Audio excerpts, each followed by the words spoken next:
very happy to say that you are doing the things properly and following the instructions well. Continue the same. It is a challenging period for us.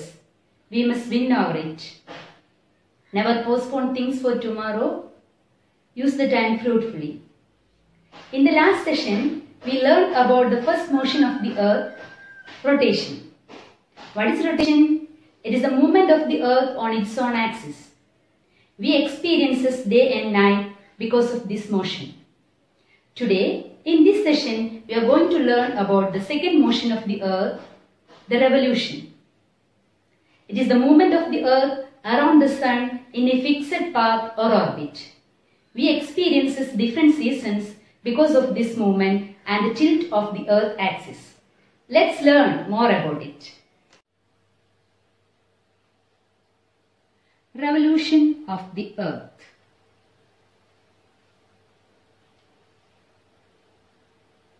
Every year, we all are celebrating our birthdays. But have you ever thought about why a year has to be so long?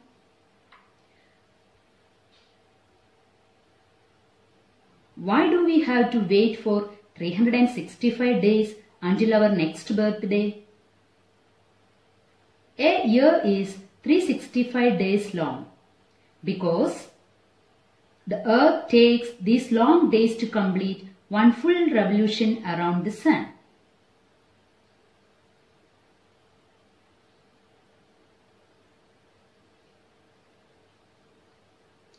Let's understand more about it. You already know that the earth is moving around its own axis. This is known as rotation. As it spins, it also moves in an other way. It revolves around the sun in an elliptical orbit.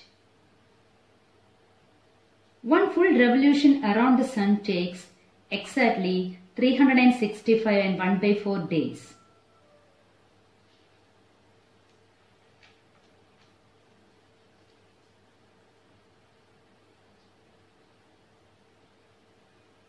For the sake of convenience, we ignore the quarter day, which is 6 hours, and think of a year as having only 365 days.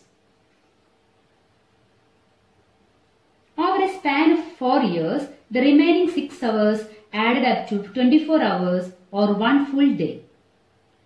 This day is added to the calendar every 4th year. This is why every 4th year is a leap year. The extra day is added to the month of February, so every 4th year, February has 29 days instead of 28 days. 2020 is a leap year. Can you say when will be the next leap year? Yes, it is on 2024.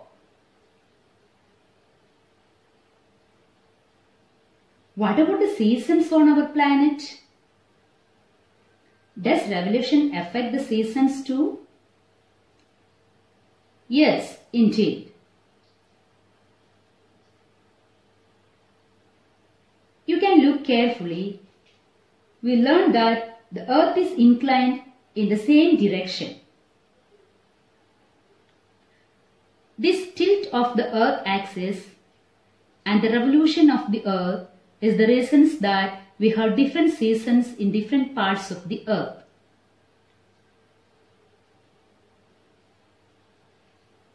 Let's see how that happens. On June 21st, the position of the earth as seen here. Try and identify the areas that receives most of the sunlight due to the tilt. As you can see, the North Pole is tilted towards the sun.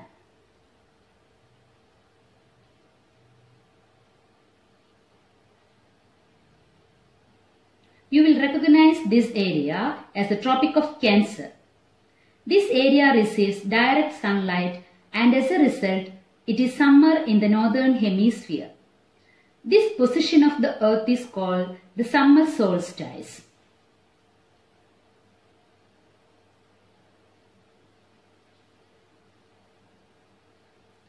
Sunlight on these areas is at its maximum during this time of the year. And hence we have longer days and shorter nights.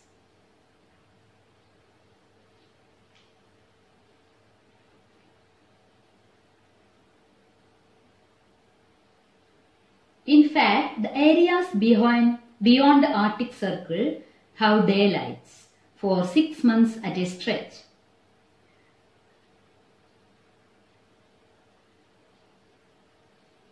The reverse happens in the southern hemisphere with less sunlight, and the days are shorter, the nights are longer.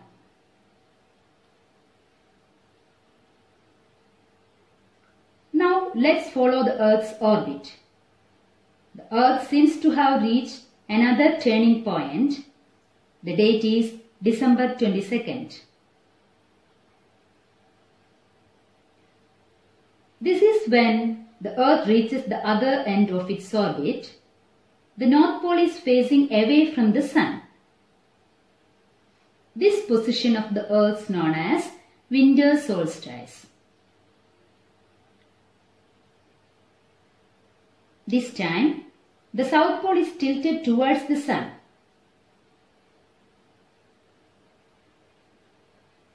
This area is the Tropic of Capricorn, which receives direct sunlight, and hence it is summer in the southern hemisphere. As you can guess, the northern hemisphere has less sunlight during this time, and hence it is winter. Now you understood why Christmas is celebrating in summer season in Australia, while we are celebrating it on winter season. During its orbit, there are other times when the needle of the Earth poles is inclined towards the Sun. Thus, on 2 occasions, March 21st and September 23rd, sunlight directly falls on the equator. This position of the Earth is called an equinox. On these days, the day and nights are of equal duration on the Earth.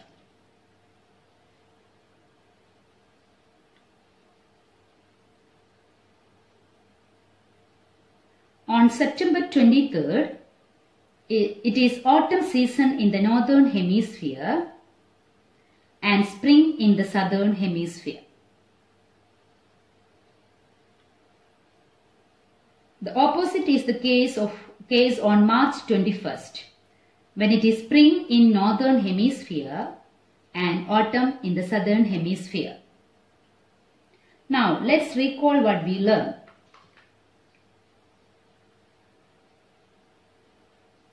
The Earth takes 1 year or about 365 days to revolve once around the Sun.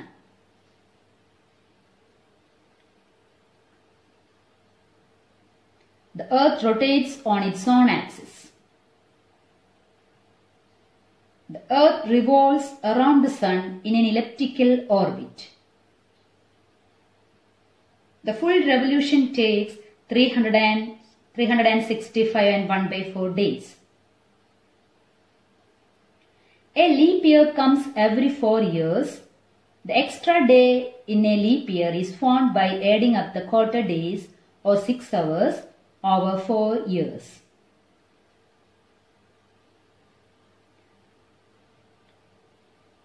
The Earth's axis is inclined at an angle of 23.5 degrees to the vertical.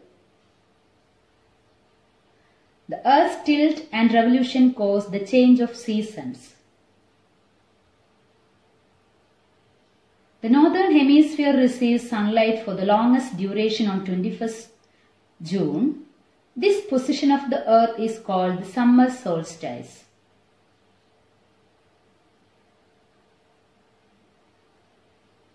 In summer, the days are longer and the nights are shorter.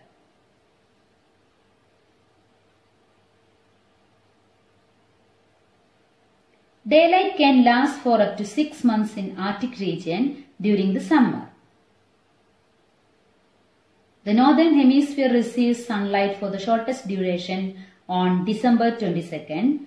This position of the earth is called the winter solstice.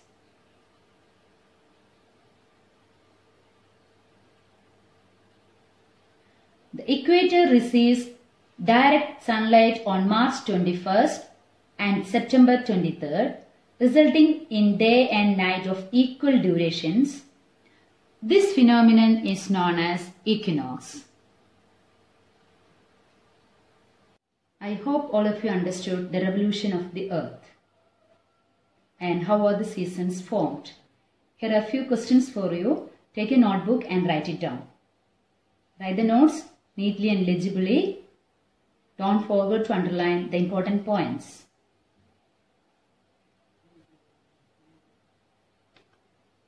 Answer the following questions. First question, what is revolution? Answer, the movement of the earth around the sun in a fixed path or orbit is called revolution.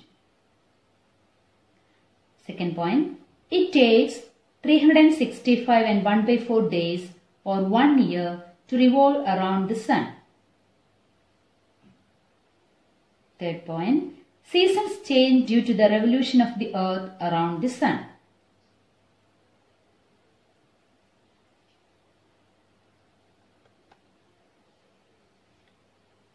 Second question, what is a leap year? Answer, first point, the earth takes 365 and 1/4 days to revolve around the sun.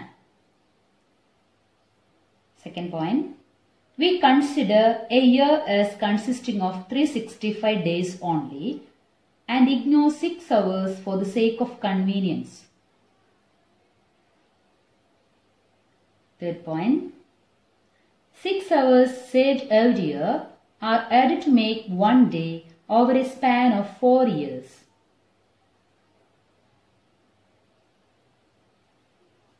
Fourth point, this surplus day is added to the month of February.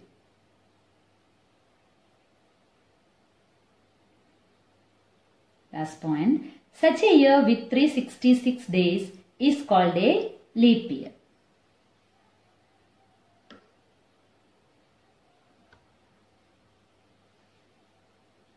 Third question, differentiate between the summer and winter solstice.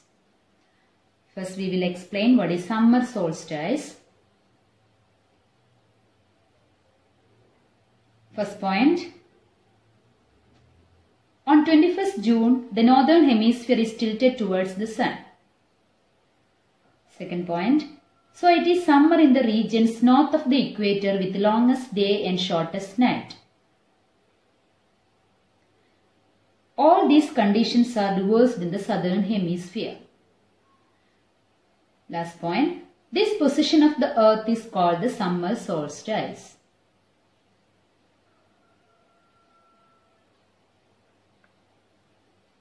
Next, what is winter solstice? First point, on 22nd December, the southern hemisphere is tilted towards the sun. Second point, so it is summer in the regions south of the equator with the longest day and shortest night. Third point, all these conditions are reversed in the northern hemisphere. Last point, this position of the earth is called the winter solstice.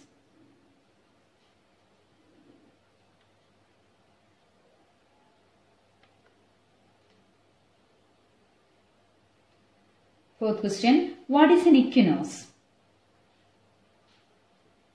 Answer, first point, on 21st March and September 23rd, direct rays of the sun falls on the equator. Second point, at this position, neither of the poles is tilted towards the sun.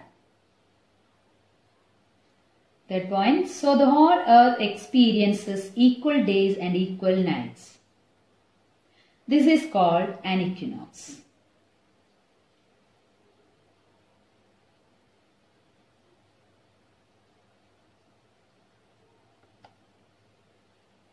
Last question. Why do the poles experience about 6 months day and 6 months night? Answer. The poles experience about 6 months day and 6 months night because of the tilt of the earth axis.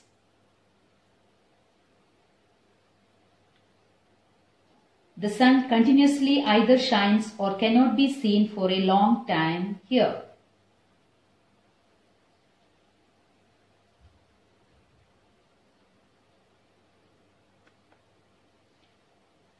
A worksheet for you. Draw a diagram showing the revolution of the earth and seasons.